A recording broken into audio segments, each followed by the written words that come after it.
All right. Well, social media companies are trying to avoid the mistakes of the past, specifically of 2016 in this year's election. We have Yahoo Finance's Melody Hom here with us now to tell us how social media giants like Facebook and Twitter are trying to prevent history from repeating itself. Hey, Mel.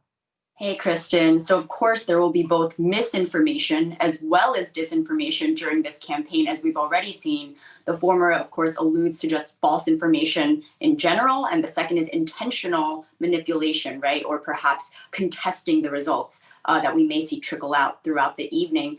As you know, Kristen, Facebook has promised over a year ago that it promised to bolster its election integrity efforts, but the track record so far hasn't been so good. They did strike up a partnership with Reuters to provide election results real time. They did stop accepting new political or issue ads during this final stretch of the campaign. They'll also temporarily halt election and issue ads indefinitely starting tomorrow. So we are seeing some dribs and drabs of cracking down on not only those sorts of ads, but also fake accounts. Twitter, on the other hand, has banned political ads entirely, as we know. They may delete tweets over the course of today that violates its policies. People on Twitter, including the candidates for office, cannot claim an election before it's called by authorities. And they also added yesterday that they will be prioritizing the presidential race as well as other highly contested Senate races where there may be significant issues with misleading information. I want to point out that Facebook, Instagram, Twitter, and Google will all have an election hub at the top of their sites using data from reputable sources like the AP,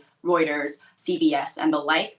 I do want to point out that YouTube did temporarily ban political ads after the polls closed today to try to prevent ads that falsely claim victory. So this is a multi-pronged approach, as we know. Of course, you and I will be hosting live coverage throughout the course of the day. Unfortunately, a lot of these labels and appendages, right, are merely bandages to perhaps some of the existing opinions that people already hold. So I think it will take an individual effort, not only sort of expecting or relying on these companies to hold individual posts accountable, because we know the algorithm has failed us time and time again.